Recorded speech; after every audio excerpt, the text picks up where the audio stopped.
Hello, Peter. Oh my God. Jesus Christ, for a while I was starting to think this movie didn't even exist. The amount of demand for this trailer on the internet has been turning people into barbarians. Let's just start with the best shot in the trailer.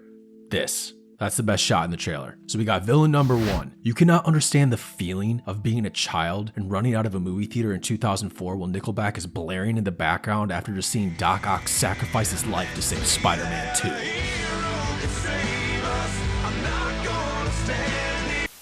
Tobey's performance and Sam Raimi's script blew the doors open for everything that Marvel has today, and Alfred Molina's performance as Doc Ock is all part of this, which is why I'm so freaking pissed off they put all this CGI shit all over his face. What the hell is the point of this? You have the actor right in front of you. Why are you CGIing his face to make him look younger? Just make him old, alright? He doesn't have to be young.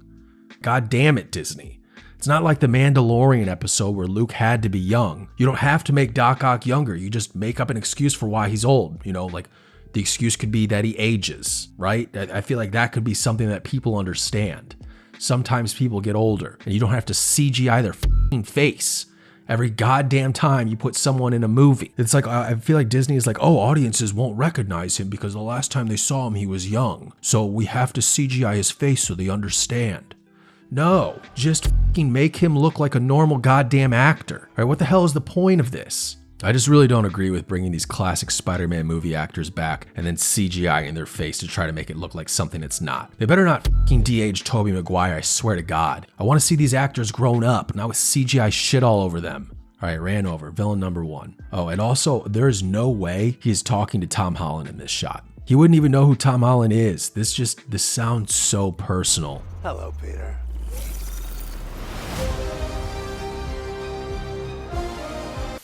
I have a strong feeling Doc Ock is fighting Tom Holland's Spider-Man at this point, and that's when Tobey Maguire first shows up. He drops in to help him, and that's when Doc Ock delivers this line. If I were a rich man, Knowing he's probably talking to Tobey Maguire on the other end of this gives me chills. I'm so glad they didn't reveal Tobey Maguire or Andrew Garfield in this trailer and that this is just kind of a misdirection because I want to experience this in a theater in a packed house with everyone else. Villain number 2, they didn't show his face at all, but I swear to God, if they try to de-age William Dafoe's beautiful face, I will automatically knock 10 points off this movie. Stay the away from this man's face. One of the only issues with the Green Goblin costume I have in the originals is that it hides his face. He has a perfect face for this role without needing a mask. I hope they utilize that more this time around. My guess is that his face reveal will be in the next trailer, and they'll have CGI shit all over it and it won't even look like him, but whatever. Thanos, Mysterio, Infinity Stones. Peter, wake up, it's 2004. I'm going to throw a fucking car at you.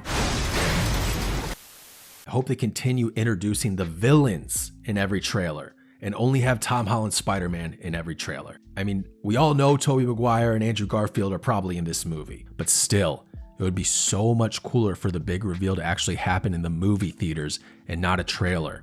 I can honestly imagine every theater absolutely losing their freaking minds over this because that would be so many people in the movie not expecting the return of Tobey Maguire and Andrew Garfield. All right, you have to understand that most movie theater goers are not on YouTube researching the movies. They actually have real lives, okay? They don't care as much as people like me and you do. So it would be such a better experience to go into this movie not knowing if Tobey Maguire is going to be in it. Then seeing him in it, people would leave absolutely with their minds blown. Word of mouth hype for this movie, throwing a crazy twist in like that is way better than revealing the twist in the trailers and have everyone go into it knowing what to expect. And the reveal would not be as mind-blowing. So please, Marvel, save the Maguire and Garfield reveal for the actual movie. Do not reveal it in a trailer. You guys ever think about how cancel culture would have come for Tobey Maguire if we had Twitter back in 2004? I can see the Twitter thread right now. Why Tobey Maguire's gambling and harassment of freelance journalists is problematic. A thread. If any of you people try to cancel Tobey Maguire after this comes out, I will never forgive you. This is my only chance at seeing Spider-Man 4. Please, do not f this up for me. We all know he's a fucking degenerate, gambler, angry person who really doesn't exemplify any of the characteristics of Spider-Man at all.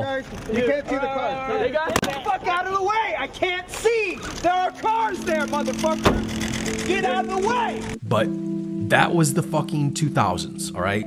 That is how it was, okay? You have your happy real-life Spider-Man now with Tom Holland, and he's great. I like him, but I also like the pissed-off Spider-Man, all right? So let's not try to make him be someone he's not.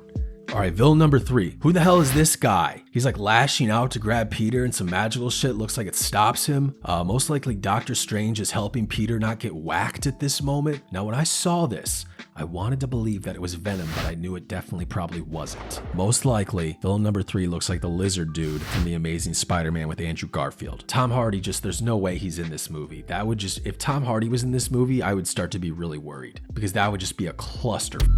There's way too much going on in this movie already, but I have faith in it because things like Infinity War worked out. You know, that's why I have faith in this movie. But throwing Eddie Brock in this movie, save Venom for his own movie with Spider-Man. Just like a quick solo movie. That would be a sick movie for like Spider-Man 6 or 7 or whatever fucking Spider-Man we're going to be on by then.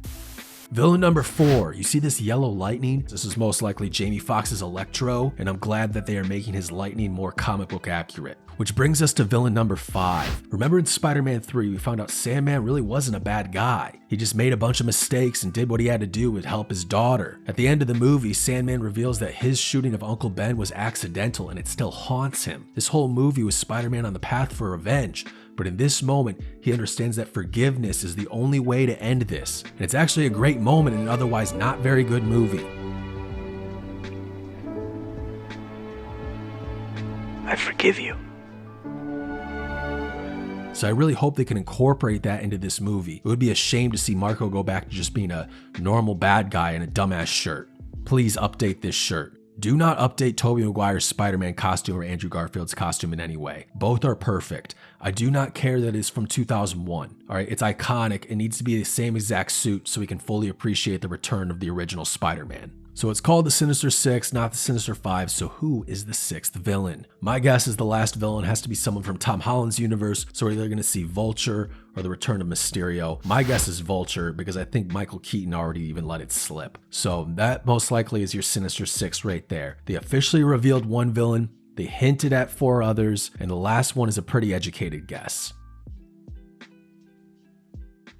I'm going to say something that hopefully blows your mind a little bit, or maybe it's super obvious, I'm not sure. But what if 6 villains are actually on the low end for how many villains are in this movie? I mean, when you think about it, Marvel's really good at misdirecting people in their trailers. I can already tell there's a lot of trickery in this one. No, Doctor Strange is not Mephisto, I will not even talk about that. But my thoughts, at least about the villains, is that if they already basically just revealed 5 villains in the first teaser trailer, you could probably at least double that number for how many are in the actual movie. I know I'm getting expectations that are probably a little too high, but maybe Jared Leto is in it as Morbius. Maybe Aaron Taylor Johnson is in it as Kraven. What if they threw in a quick Venom cameo with Tom Hardy? Hell, I would even take Topher Grace. What if Jake Gyllenhaal's Mysterio was also in it? What if Michael Mando's Scorpion was finally formally introduced? The pieces are all in place, they just have to pull the trigger. Sony is ready to go with their Spider-Man universe. At the same time, Marvel is ready to go with their Marvel multiverse. And now Disney has acquired Fox, so they can also branch off into that universe as well. But not only is everything already in order legally and logistically, Marvel just released that Loki finale episode where the universes start to branch off. They're already hammering in that concept with their new What If show. This could be the movie that finally ties everything together. There have been a lot of hints at what is coming, but the Spider-Man movie hopefully blows the whole door off everything and could potentially revolutionize the way comic book movies are told. We've already named 11 Spider-Man villains that could potentially be in this movie, but what about all the villains that have potentially been cast in secret? What if we get this Kingpin? I think that's a possibility if this is Daredevil in this scene. What if we get a live-action villain we've never had before, like Hobgoblin or Jackal? But I also think we have to consider the possibility that what if Iron Man comes back to life and he also teams up with Tobey Maguire and they have to fight Andrew Garfield's Spider-Man because he's been possessed by the venom from Tom Hardy. And then Doctor Strange rips open the multiverse and Hugh Jackman's Wolverine shows up and he teams up with Ryan Reynolds' Deadpool. And then it becomes a Deadpool Spider-Man movie and they have to fight Jared Leto's Morbius. And Jared Leto's Morbius and a venom-possessed Doctor Strange rip open a hole in the multiverse because Jared Leto wants to be Jared Leto Joker in the DC universe as well. See, what everyone doesn't know is that Jared Leto is actually the one that's bridging all these universes together. Jared Leto is the key to all of Potential movie spoilers ahead. I have not read any of the leaks, but this is just a guess. I think this train scene, this is them launching to another universe or something, and Spider-Man accidentally he looks like he ends up on the wrong one. That's why it's called No Way Home, because Tom Holland's Spider-Man, he can't get home. Anyways, Doctor Strange looks pretty pissed here. I have a feeling this is the Doctor Strange in the new universe that Tom Holland landed in, and this Doctor Strange doesn't actually know Tom Holland's Spider-Man, and Tom Holland's Spider-Man is trying to convince Strange that he needs this artifact to fix everything, and Strange isn't having any of it. Here's some things I need from this movie. Please, for the love of God, do not screw up Tobey Maguire's Spider-Man. You know, that's number one. I have two things on this list. Number one, please do not screw up Tobey Maguire's Spider-Man. To a lot of people, you know, this scene is a meme. It's a funny joke to some of you kids, but me, along with probably about 50% of my audience, vividly remembers being in theaters and witnessing this firsthand and leaving the movie theater and feeling sick to my stomach. All right, the amount of squirming and dread this gave everyone, and this is all, you know, this is all freaking Sony's fault, because Sony was the one that wanted Sam Raimi to put all this Venom shit in the third Spider-Man. He didn't want to. He just wanted to make only a Sandman movie, if I remember correctly. So I'm not blaming this on Tobey Maguire. I'm not blaming this on Sam Raimi. This is Sony's fault. You could hear a pin drop when this happened in the movie. All right? I cannot go through this again. All right? Do not f up Tobey Maguire's Spider-Man for me again.